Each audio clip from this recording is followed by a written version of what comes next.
Terri, thank you so much for taking some time out of your busy Thursday to speak with me and welcome. Why don't you introduce yourself? What's your name? Where are you based? And what do you do? Oh, thank you. It's so nice to be here with you. Thank you so much. It's nice to be together. So, yeah, my name is Terri DiMatteo. I'm a New Jersey licensed professional counselor in private practice. Currently, my practice is based in Princeton, but services are delivered online to New Jersey residents. As long as they reside in New Jersey, I can provide care. So the focus of my practice is couples care, essentially. I call myself a relationship counselor. So anyone who had a relationship matter that needed help, I can help. Mostly people come to me in twos, couples, specifically the romantic relationship, and a specialty with tucked within that is helping couples in the aftermath of infidelity. That's my area of expertise, actually. Most people have experienced it in some fashion in their families, or they know someone, or it was done to them, or they engage. It's quite common, very misunderstood, common. And then, of course, in the news, right, we hear about the celebrities or politicians or this kind of thing. Right, right. That's great that you provide the service and expertise to be able to guide people through to see Hmm. the light at the end of the tunnel or whatever wherever it may lead. Yeah, it's a difficult and slow process. So open door therapy, you mentioned that you serve all of New Jersey I do. and you serve couples. So what would you say is unique about the way that you help couples in their relationships? Typically, marriage counselors, relationship counselors, working with couples in the romantic relationship, there seems to be this focus on communicating. We hear this, right? In fact, I get calls when a prospective client calls. I say, "Oh, tell me a little bit about what is the matter that prompted you to receive care. What's prompting your call?" And they often say, "We're having communication issues." And I understand that because it's centering around, it's hard to talk to each other, but really it's much more about connection. It's sort of expressed through communication, but deeper than that is really about connecting. It's really a connection, mostly feeling loved or feeling unloved, if you really want to whittle it down to the basics, expressed through communication. So it seems other therapists, or historically, marriage counseling has been about improving communication and learning how to get along better, simply getting along. I reject both of those notions.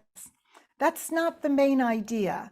The romantic relationship, like the term implies, is an intimate one. It's really about emotional and sexual intimacy. That's the primary function of the relationship. It's really about closeness, being vulnerable, being emotionally close, talking together, feeling loved. And the other one is quite unique, is the sexual intimacy. That sets it apart from any other kind of relationship, the physical component. And those two things work synergistically to form what we call a bond or an intimate bond. So my focus is squarely on that. We do go a little deeper. Yeah, there's some things with communication, but teaching people how to talk, I tease them a little bit when they come to session because they communication. I say, "Oh, it seems you have a vast vocabulary and no hearing problems." It's not exactly communication problem. It's really a connection issue. I'm not feeling loved. We're not connected. I don't feel safe with you. The trust has been compromised. Essentially, we hear people talk about my partner is my best friend, right? My best friend, this kind of concept of the best friend notion. I understand what they mean when they say that. They mean I feel close, I feel comfortable, I can relax, they support me. That's all great. But if a relationship leans too heavily on the emotional connection, you basically do have a best friend. It's not romantic. Right. Or if it leans too much in the physical or sexual arena, but you don't feel close, that doesn't work either. It really is this combination of the two. And I express this concept in this way sometimes. The relationship the romantic relationship most parallels is the mother-infant bond. Mm. A new mother, let's say, the baby is born, the mother's body, even in utero can hear the mother's voice.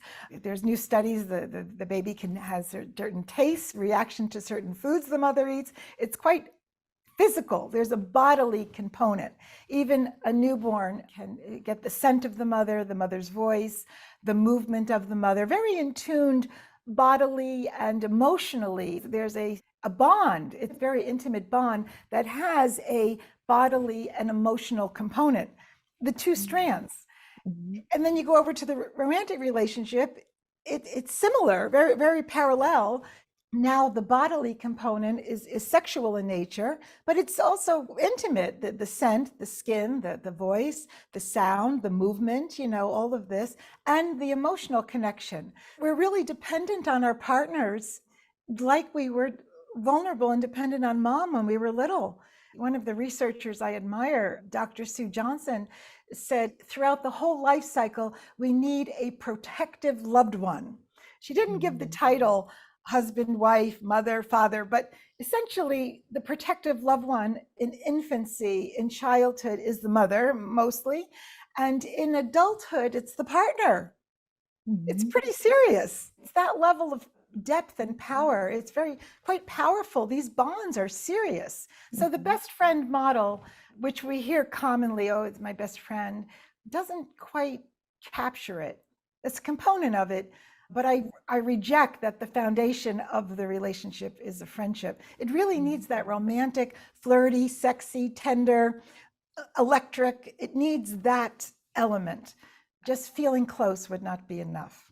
That's really fascinating. And It you had, is. yeah, and you had mentioned that you get usually in twos, but sometimes it sounds like you might get one person who's maybe wondering or questioning, or Yes. do you kind of get an age range? Do you get, Oh my I don't know, gosh. with Yes. emotions, there can be teenagers. Do you go that young, or what's So kind of the range, people? that's a great question. So it's anybody who's adult. I'm mostly adults predominantly. 18. Really, some clients are seniors, elderly, up in years, have been retired for a long time. It's quite a range. I would say the majority. It's about mid 30s to mid 50s is roughly the demographic. But Right. I do see the whole gamut. And to your question, some people coming alone, they do have relationship concerns, and sometimes the partner is refusing to come. So Mhm. I kind of explain it. You get the best results, optimal results, when the couple comes together. That's Mhm. preferred because I need to see the back and forth, the interplay of the two, the dynamic. But you can get results if one person comes and they come to understand things in a new way. And if they make changes in the relationship, inevitably there'll be a change Right, because right. it's the two. It's the Mhm. interplay of the two.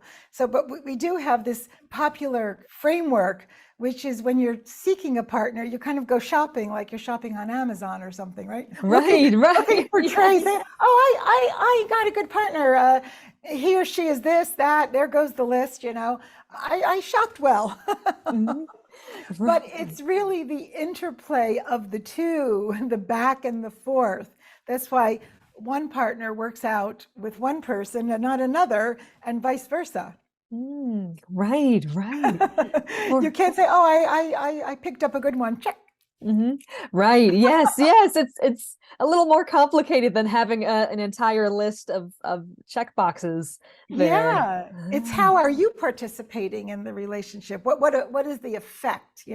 I make a little joke sometimes. Sometimes the New Jerseyans can say, "I just say it straight." You know, Mhm. that's how I am, kind of. I just blurt it out. They know where I stand. There it is, right? Mhm. You know what I'm talking about. Right, I say, right. well, that could be, but it has an effect. So what is the effect? What is the impact? What does it do to your partner when you spit it out like straight up? Well, they maybe shut down or they recoil or they get quiet. Well, then it's not working, right? Right, right. Would you say that's probably the most surprising thing for people who come to you, that they Yeah. realize that their own behavior is somehow contributing? Is that Oh my gosh, pretty yes. eye-opening? It's a tough one because Mhm, the finger's always pointing, right? He did, she did. Look at what her, and they sometimes want me to be the arbiter or the judge, mhm, like an impartial third person to say who's right and who's wrong. mhm, No, it's more like what is the effect of that? What people want, everybody wants, of course, is their partner to respond to them lovingly, to be concerned, to turn toward them for connection. So I ask, and you can do a little self-assessment. Does what you do or say, or how you do it, or how you say it, have the effect of your partner turning toward you for more connection? Or do they shut down, get angry, walk away? You lose them. What is the mhm, effect of that? What is the impact? So we want mhm, to get that rhythm, that with your musical folks, right? The rhythm, the back mhm. and forth, the synergy working so that the couple is turning to one another with ease for their intimacy needs, essentially. So interesting. I love that you added in the music, the music connection, 'cause Right. I think It people will is. definitely be able to relate to that. And I sometimes speak of this back and forth, it's like a little dance. It's kind of like dancing together. You have to move together. Some people say, "Well, just go and fix him, fix Mhm, her. He or she wouldn't do that. We'd be good. Just don't mhm. do that."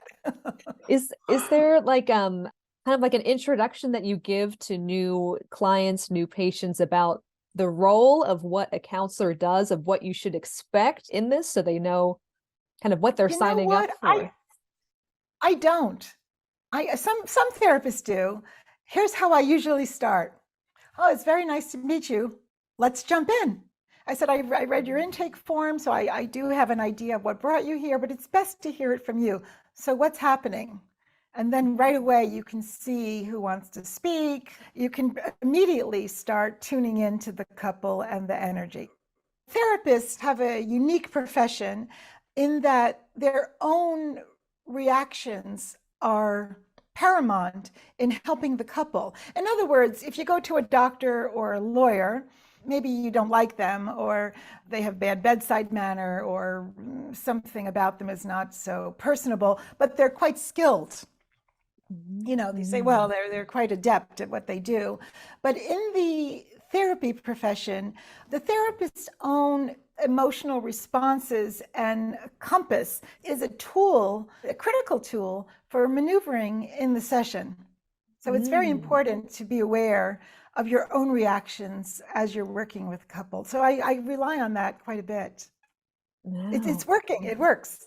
And you mentioned that you originally had an office in Westfield and now you're in Princeton, and I but do, now you yeah. also do virtual. So you're still doing in person as well for people who want to come in, or now are you completely Yeah. virtual? I started with an office in Westfield. I was a midlife transition. I wasn't always a therapist. In midlife, after another career as a public school teacher, I became a therapist, and I had an office in Westfield, which I loved my office in Westfield, and I loved Westfield, and I was quite content there. And then COVID came, right, and shook everything up. So for a while, the practice was actually closed for I forget how many months, something like 4 months, 4 to 5 months. It was completely closed. And I relocated in that period. And then, still, COVID numbers were quite high. I reopened with a Princeton based, but all virtual counseling. And that's Mm. what I'm doing today. Some people are kind of strong minded on they want to meet the counselor in person. And I said, oh, well, I'm skilled at helping you, but there's no office to go to. Mhm. How does that work on the technology end? Are they logging in separately, or usually do you say it's better if you're sitting next to each other, or is there any Yeah, refereeing in kind of how they do that? they're mostly sitting in front of me in two chairs or sofa, and it's very helpful to see them together. That's pretty Mm. important.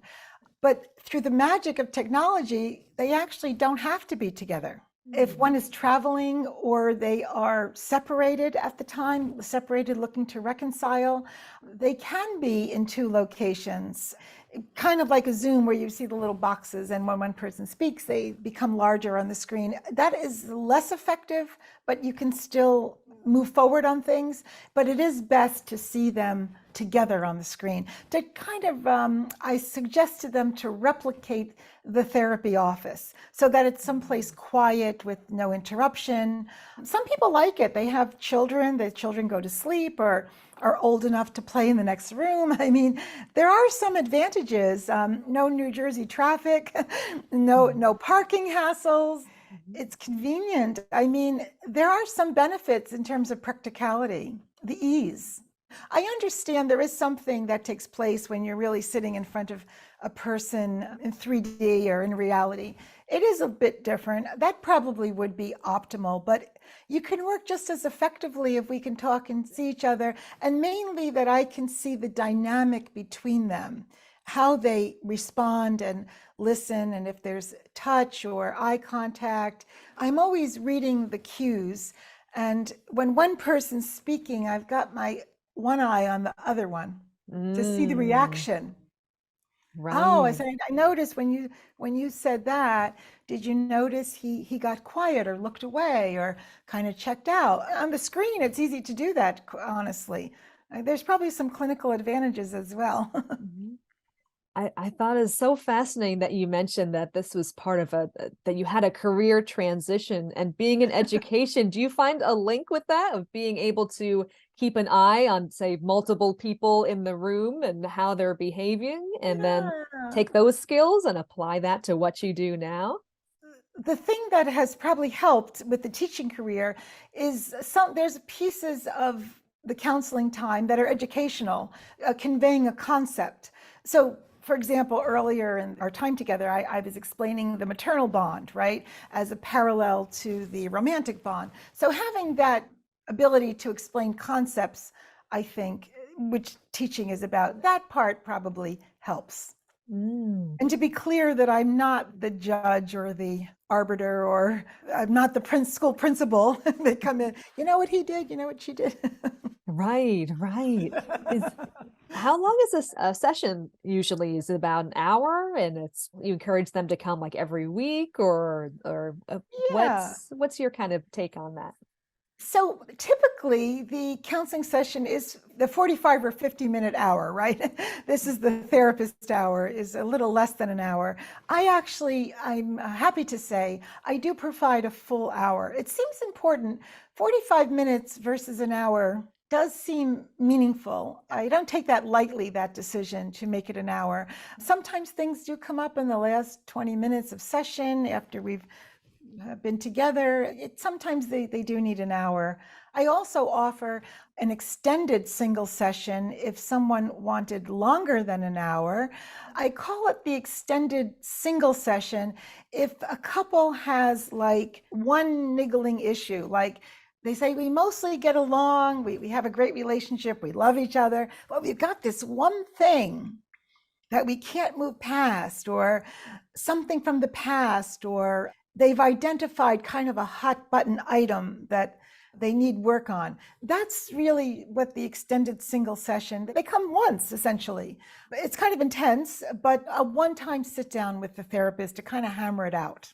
It's kind of designed for, mostly we're good, the basics are there, but we do have this one thing that happened 15 years ago or comes up, or every time we fight, it's about this one thing and we need help.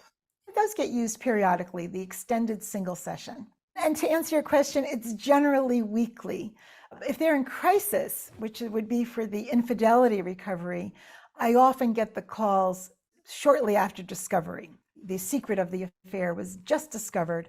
Those couples sometimes can come 2 times per week because it's a crisis. When a couple is in a session with you at the end of their session, do you give them, I don't know if homework is the right word, but are there tips or things that you remind them to try to do between I now and do. your next session? Mhm. I do. I don't exactly give homework, but sometimes I'll give them a focus, something to pay attention to. And I usually then, let's say a couple came to me once, the top of the second session, I'll say, so tell me, how has it been since we last met? How did it go? Usually I hear things have calmed down. They said, oh yeah, we're getting along better. It's not like everything's fixed in one session, but there is generally, it has calmed down a bit. The things that was inflamed, they're feeling a little more hopeful. But here's some of the kinds of things I might say, and they might sound on the face of it like small things, but they're quite profound, really. And there's research to back it. There's been studies that support these ideas. So here's a simple one. They're very, very simple. One thing is if the couple starts using the couple terms, we, because a lot of times couples in distress will say he, she, I, me. You hear the language of independence, separateness. You know what he did, she did, I. But if you start using we, us, our, it changes we're in it together. It's very important to switch to a we. They're a little unit. They're a little unit of two dancing together, right? So when they start using that language, that helps. And it's a small thing, but you can even hear it actually as the sessions progress. When they start talking in session, you can hear them saying more we or us or our, when we did that, when we tried that, when we worked it out, it's really quite telling. The other thing, which also sounds small, but it's profound, is to increase eye contact. Increase eye contact is bonding. It has a bonding effect. Sometimes the couples will say, she doesn't look at me or he doesn't look at me. I walk in the room or they're on the phone and I can't even get their attention. It's very, very, very important that the couples treat their partner, their spouse or partner, as the most important person in the whole world. They come in the room, you look up, you put the phone down. Eye contact. It has a bonding effect. In fact, to take this a little further, there's been research that shows that extended eye contact, they use the term eye gazing, can have a profound effect on couples in distress. And they found that couples that eye gaze they found this magic number 4 minutes, which is a long time. That's pretty intense to look at each other for 4 minutes and maintain eye contact and don't even talk, no words, silently gazing into each other's eyes. Warm, loving feelings start to come up. They start to feel loving toward each other. It can help repair a troubled connection. I mean, it is communication, but we always think of it with words. No, the nonverbal's key. In fact, if you poke around YouTube, you can find magazines or some outlets did these. They did a little on the street kind of things. They had two people that didn't know each other, and they had them, strangers, eye gaze for 4 minutes. They started to fall in love. That's amazing. Amazing. That's but so it's fascinating. powerful. I mean, when we really focus on one another, giving your partner your attention. Basically, what I said earlier, when the couple is bonded, right, intimately bonded through emotional and sexual intimacy, that is the best protection against infidelity.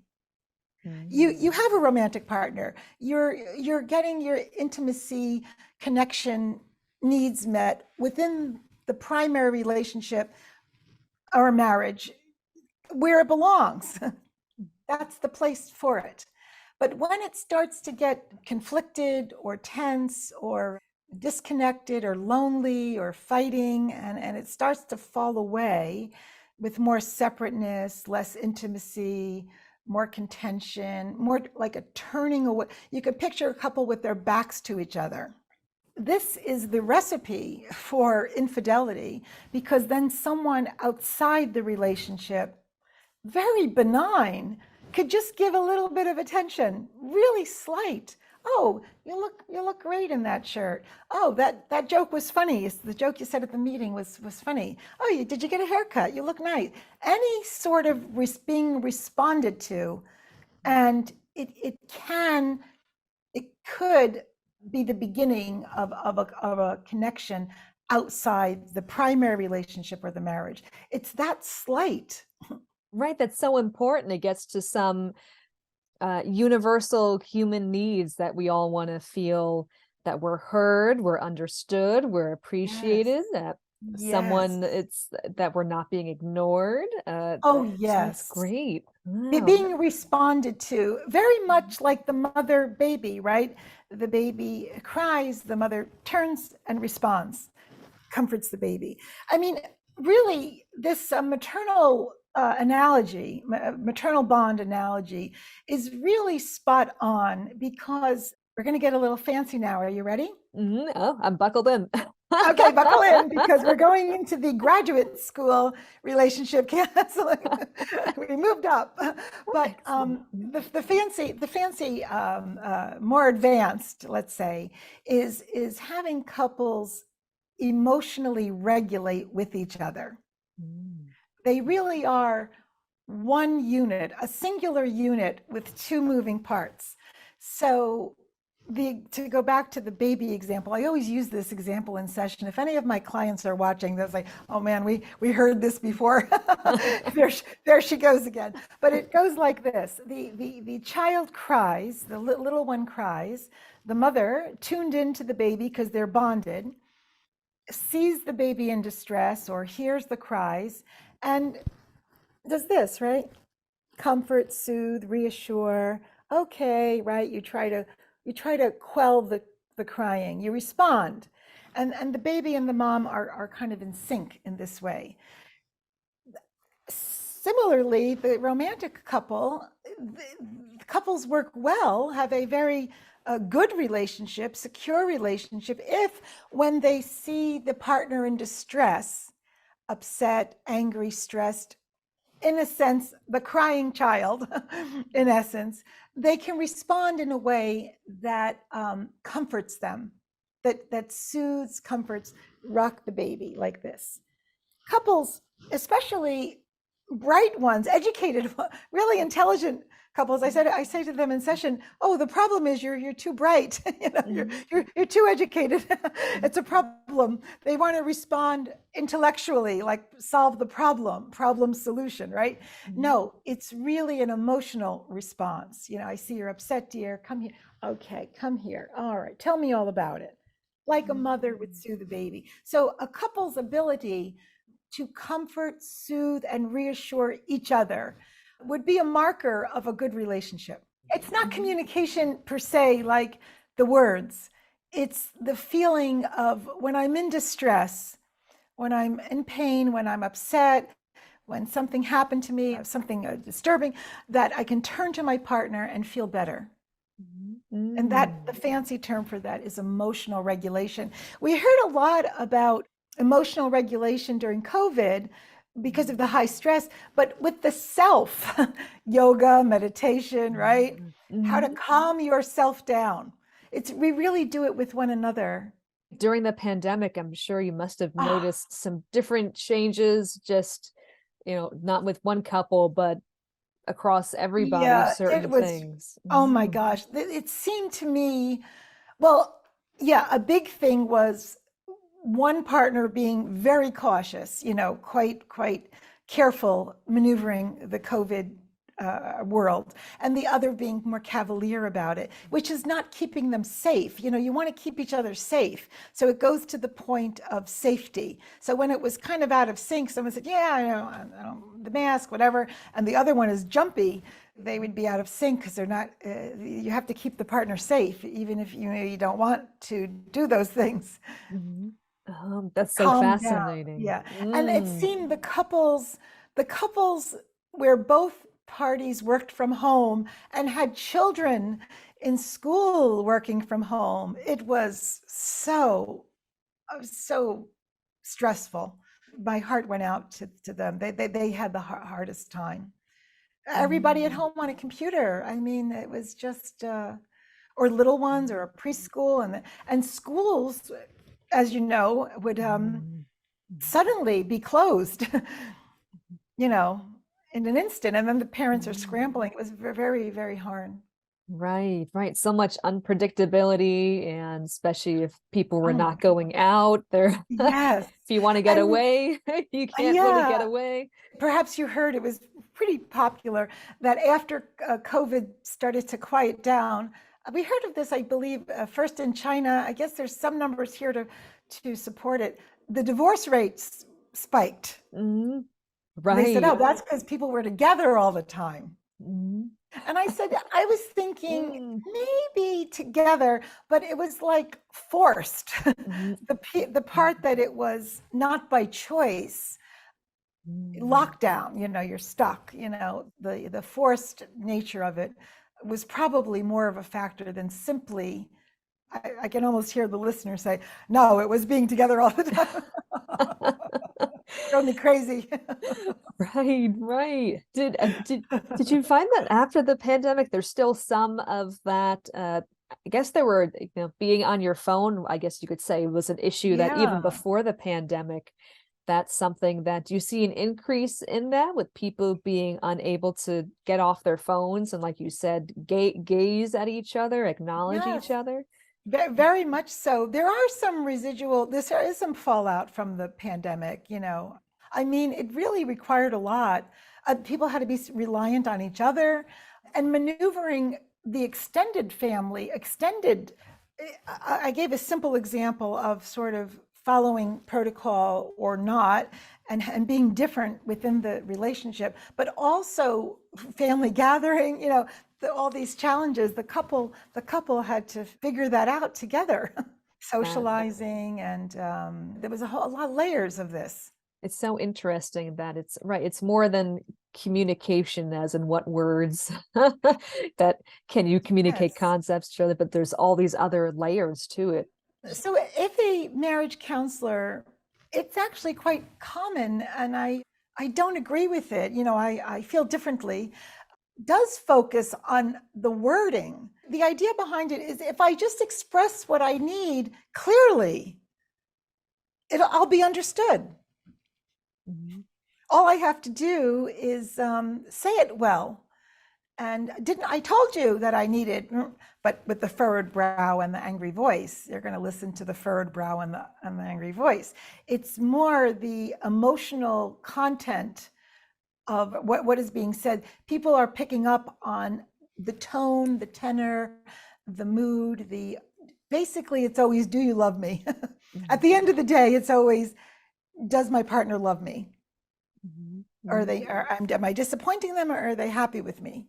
At the end of the day, we're all just 2 years old, little babies with very, very primal feelings of wanting to be loved and responded to, that we matter.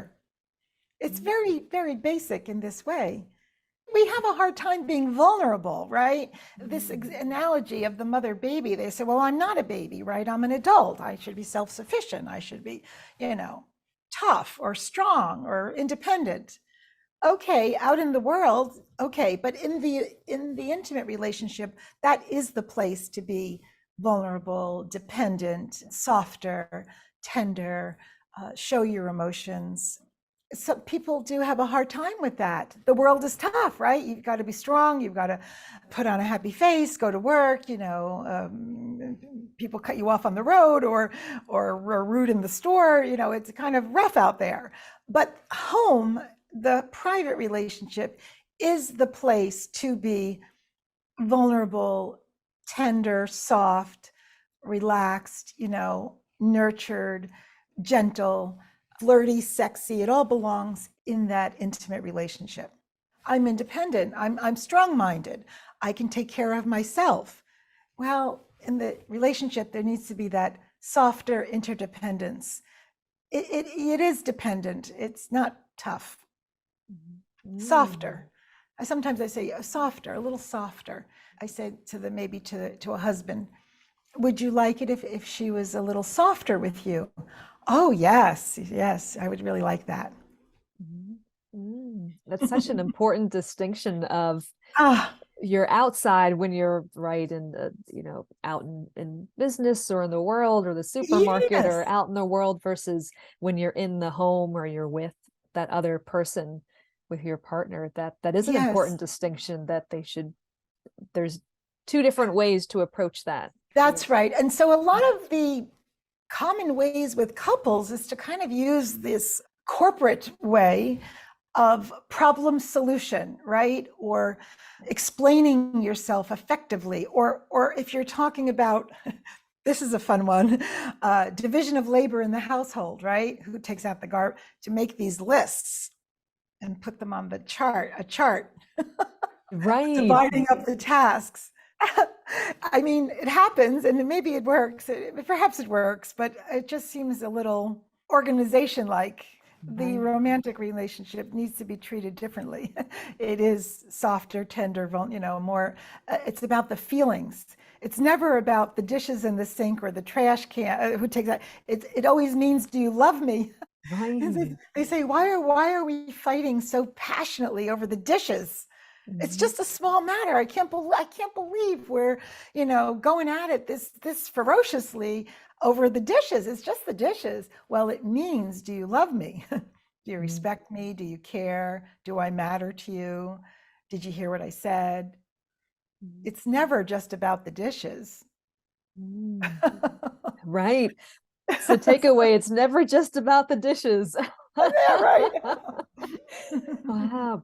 That's that's such great advice. I was going to ask you if you had any Oh, tips or words of advice for our audience, but you've already sprinkled in so many of them. Are there I any additional did. ones that you think that people should know about or Yeah, so there's a little simple, very, again, I like these ideas that are simple but researched and solid. I mean, they're solid. They're not, they sound silly or small on the face of it, but honestly, there is science to back it.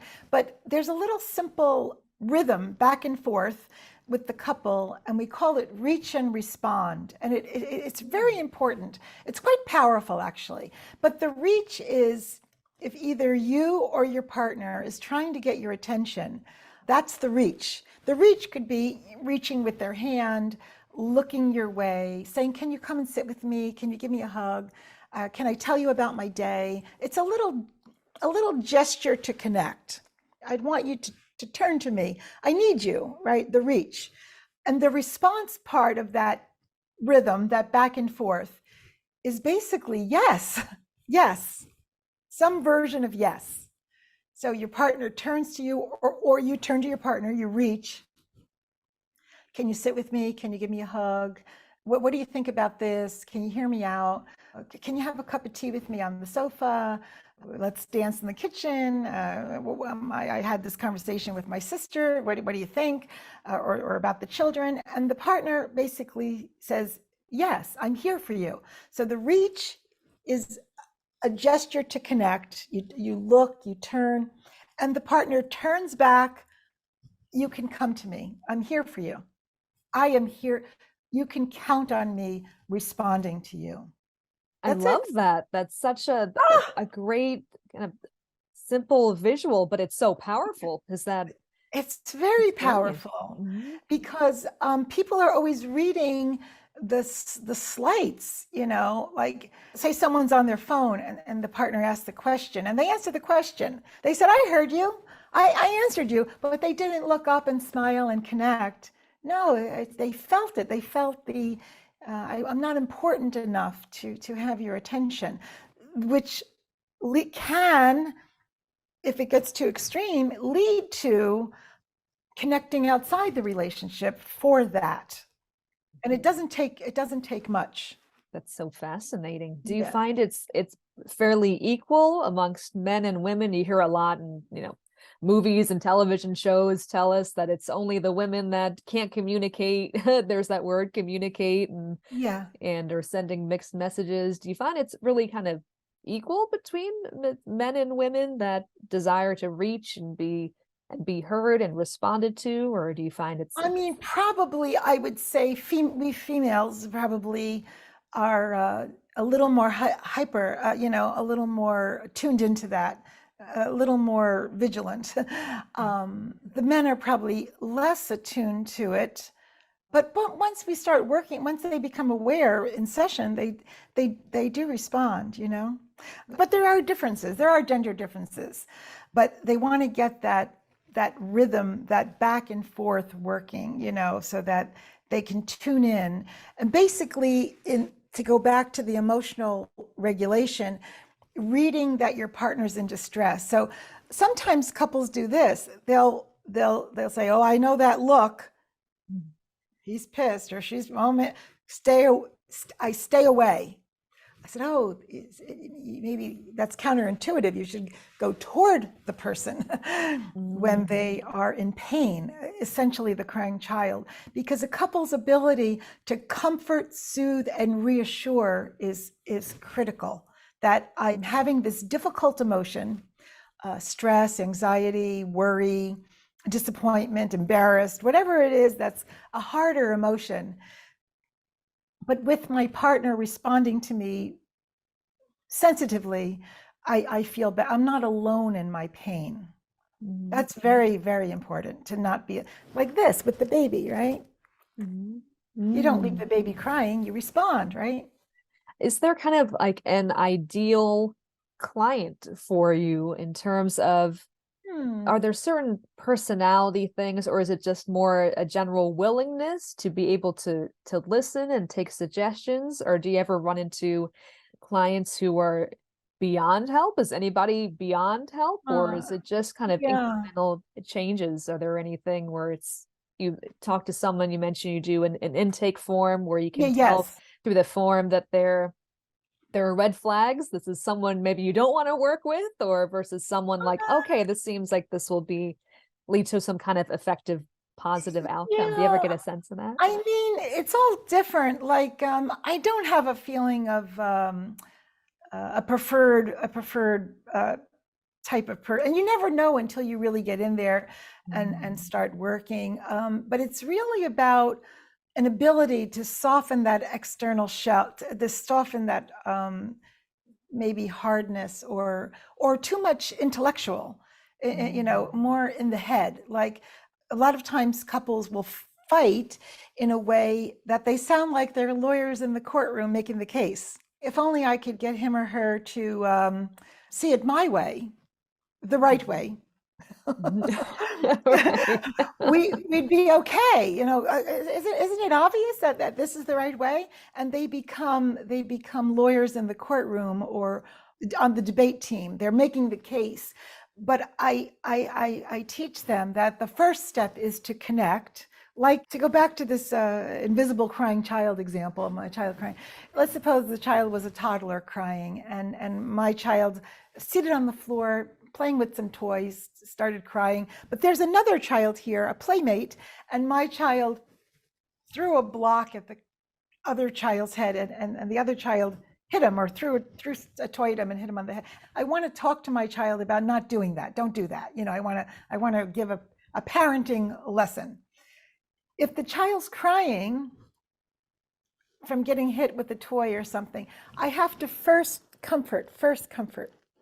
After the tears calm down, then I can say, you know, it's probably not a good idea. Did you know that before he threw the book at you or whatever, you threw a block at your friend and it hurt him? Don't do that. While they're crying, I can't reach them. They're crying. It's the same thing with the romantic pair. When the couple's in distress, I'm upset, I'm anxious, I'm worried, this happened. They often go to problem solution. Well, have you tried this? You know, here's the fix. I mean, they want the couple, the partner to calm down because they feel it. You know, they feel it. But it's much more about the emotional response first. First, soothe them. I am with you. You're not alone in your pain. Come here, dear. Come here. Okay. You know, tell me all about it. Then you can put once the tears, once they stabilized, you know, they're a little more grounded. Then you can talk about the issue at hand. Right. It all feeds into that awareness, being aware of Yes. social cues and how you react and right. Yes. And so that's really the heart, a main thing of how I work with couples is getting them to tune into each other rather than talk to me about were they right or they wrong or should they have done this. It doesn't matter really. It's what is the effect of the on the partner. They Mhm. say, isn't it silly that would upset her? It's not a big deal. And why is she so upset? It doesn't matter. It upsets her. Mhm. That's it. Right. Right. There's no external list or rule of these things are okay or that's not.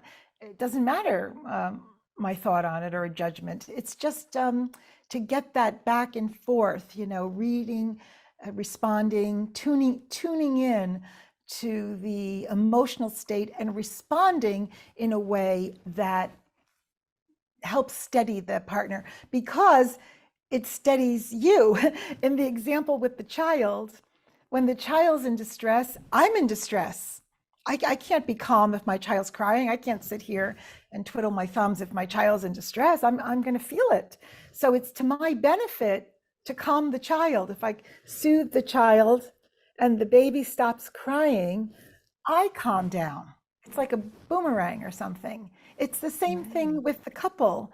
It's to the partner's benefit to soothe, comfort, and reassure the partner. It helps them steady. If I see my partner's upset, let's say they just came in, they had a little fender bender, and they're all worked up. You should have seen what just happened. The partner's going to get upset, get kind of worked up. What happened? So first you want to say, okay, in calming them down, steadying them, it's good for you. It's That's not just a mhm. give. Because sometimes a woman might say, why do I have to calm him down? He, da, da, da. Why do I Mhm. have to do the work? But I said, it's to your benefit. He Right. steadies, it's good for you. This is It's also a fascinating. little Yeah. counterintuitive, right? It's such great advice, not only if you're in a couple, but just even people who are single to have this Yes, idea of being aware of your own actions and how that can cause a reaction in someone yes, else, or even in business when you have multiple employees and yes, someone's emotional or not working, or that whole yes. phenomenon of quiet, quote unquote, quiet quitting, people Oh, yeah, quietly yeah. quitting their jobs. Right. So Yeah, yeah. it's almost like that too. Like that's great advice to carry as well into the workplace. It Yeah. really does have application. The attachment theory, which this is about, this is related to attachment theory, started with the parent attachment to the child, but it does have application in any the workplace, with your neighbor, with your friends. It's really about to tune into the emotional effect or what that person might be feeling Mhm. and address that. But in the intimate relationship, it's critical, it's central, it's Mm. the crux of it. Anger is basically hurt. Anger is hurt. People express it, oh, he or she is so angry. Well, they're scared or they're hurt. If you kind of looked behind anger or could lift it up and see what was behind, deeper, you'd find scared, I'm afraid, I'm worried, I'm frightened, I feel uneasy. It's something, a more vulnerable feeling is generally behind the anger. Mhm. But anger is so easy. It's the first Right. thing, I'm angry. I'm so Right. angry. And they express it. uh, That's basically hurt. Think of it as Mhm. I'm hurt. I'm hurt. That's so fascinating. People see anger and maybe they want to run away or they react in some way, but right, there's could be more to it than Yeah, I mean, just it's almost counterintuitive. Like you say, "Oh, he's angry. I'm going to leave him alone. I better leave her alone." They're really Mhm. pissed, Mhm. leave him Right. alone. But really, it's almost they're in pain essentially. Do you ever run into couples or individuals where some of their habits maybe come from their parents or things that they saw growing up and things that they think are okay because they learned by watching? Do you ever have to Oh, walk people yeah. through that and Oh, rewrite some of definitely. that? Mhm. Definitely, without question, whatever we learned in our first family, those were the first teachers of love, right? And relationship is our first family. So it comes up a lot. And when they start to connect the dots on those things and have greater insight as to why there might be a particular response, it does help. It helps a lot. And you can tell sometimes when a reaction to something seems like it's stronger than you would think for that occurrence. They say, oh, that was a very powerful response. It seemed almost like it didn't fit the incident. It was often is tied to something before the partner came along because the response is so strong. So sometimes in session, I'll say, hold that thought. We're going to veer off the road. Let's go on the side road. We'll come back, but let me go off road for a moment. Tell me, if you can, just briefly, your experience in your first family with mom, dad. What was your family? And we just go off road for a moment, and then it often ties back in. I say, oh yeah, I see. Now it makes sense. That's so fascinating. The Yes. things that we pick up that we might not be aware Yes. why we react in certain ways. Right. It is really, this is why I love my work. It is fascinating. I do love my work. It's very interesting. Your passion for it definitely shines through.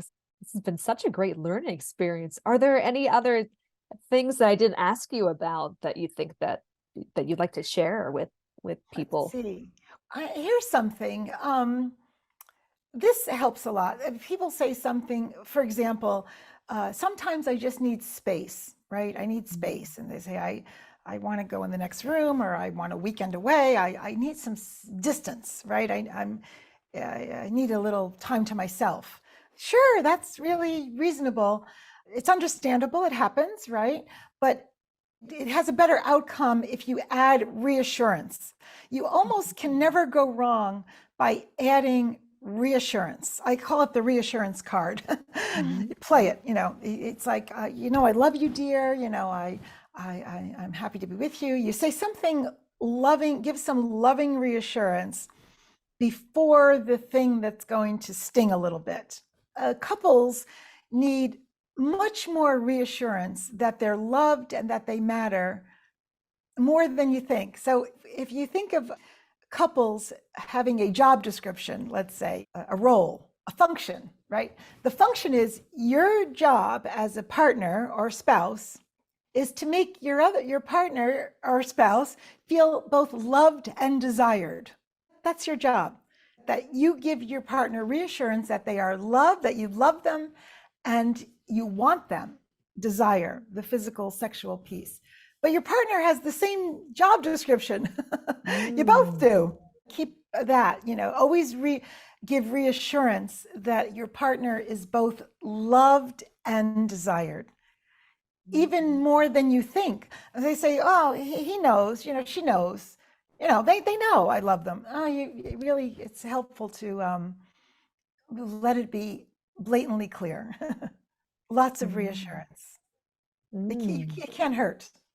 It sounds like such a hugely important thing that doesn't necessarily have to be achieved by a very grand gesture, but sounds like there are very little ways to do that. Yes, absolutely. Couples sometimes say we need the weekly date night, we need the luxury vacation. No, it's the small interactions in the day. I ask them something like, when you wake up in the morning, if you wake up at the same time, do you kiss upon waking? They say no. Oh, do that, kiss in the morning, or hug, or maintain eye contact for a second. Wow, that's a big deal. Or in the comings and goings of the day, you walk in from the end of the day. I said, what happens when you walk in from the end of the day? I greet the dog, I get the mail, I see the kid. No, the new way is each other first. Kiss or hug.